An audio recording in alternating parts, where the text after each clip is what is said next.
selanjutnya kita akan belajar tentang perubahan wujud zat. Nah, coba sobat belajar perhatikan bagian perubahan wujud zat berikut ini. Nah, terdapat 6 perubahan wujud zat. Apa saja, Kak? Yaitu yang pertama membeku, kemudian mencair, kemudian menguap, mengembun, menyublim, mengkristal. Nah, keenam perubahan wujud zat tersebut bisa terjadi karena peristiwa pelepasan dan penyerapan kalor.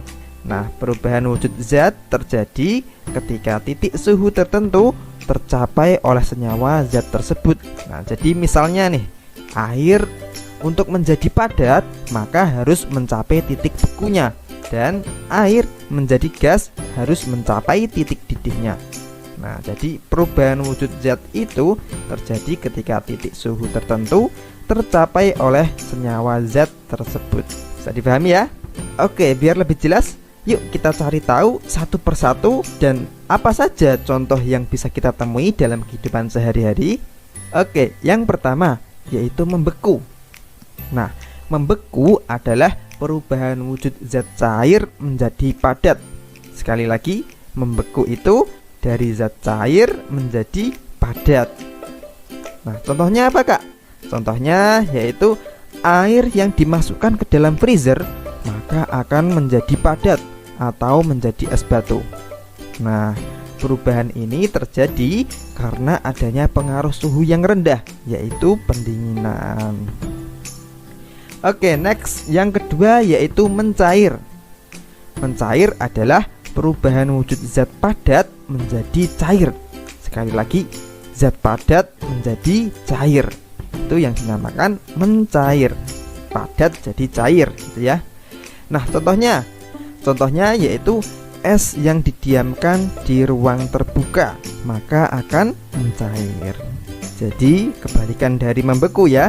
Jika membeku dipengaruhi oleh suhu yang rendah atau adanya pendinginan, nah sedangkan mencair ini dipengaruhi oleh suhu yang tinggi atau adanya pemanasan. Bisa dipahami ya? Oke, selanjutnya yang ketiga yaitu menguap. Nah, apa itu menguap?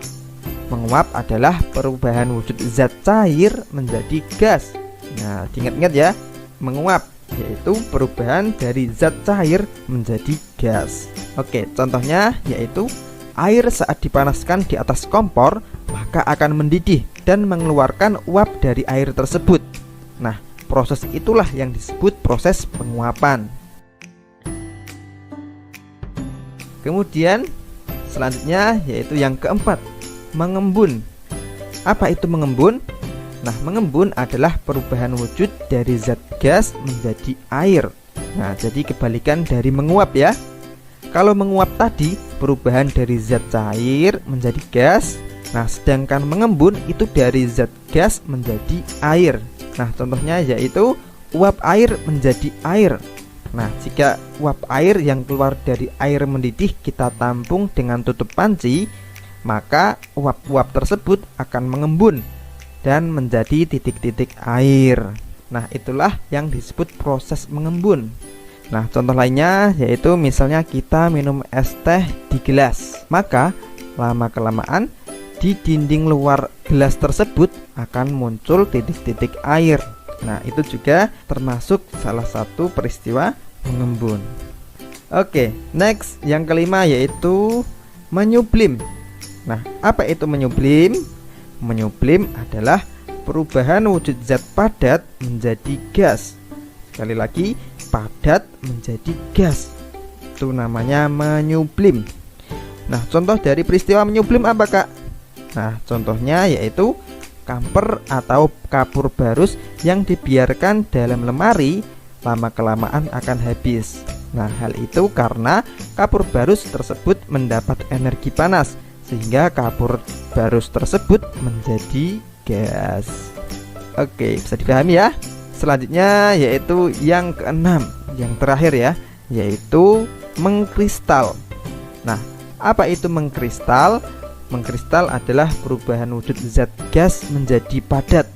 Sekali lagi, mengkristal yaitu perubahan dari zat gas menjadi padat. Contohnya apa, Kak? Contohnya yaitu bunga es yang melekat di dinding freezer. Nah, sobat pelajar pernah lihat kan? Kalau kita buka freezer, nanti di dinding-dindingnya akan nampak banyak sekali bunga-bunga es. Nah, es itu atau bunga es itu yang melekat di dinding freezer tadi itu berasal dari gas. Nah, bukan dari cairan. Ya, bisa dipahami ya? Nah, itu tadi contoh mengkristal. Nah, itu tadi pembahasan mengenai macam-macam zat dan perubahannya. Semoga pembahasan kali ini bermanfaat dan bisa dipahami. Nah, jangan lupa mengulang-ulang pelajarnya dan tetap semangat. Oke, di materi berikutnya kita akan belajar tentang perubahan wujud zat berdasarkan sifat perubahannya, yaitu ada perubahan fisika dan perubahan kimia. Sekian pembahasan kali ini dan sampai jumpa di video-video selanjutnya. See you next time.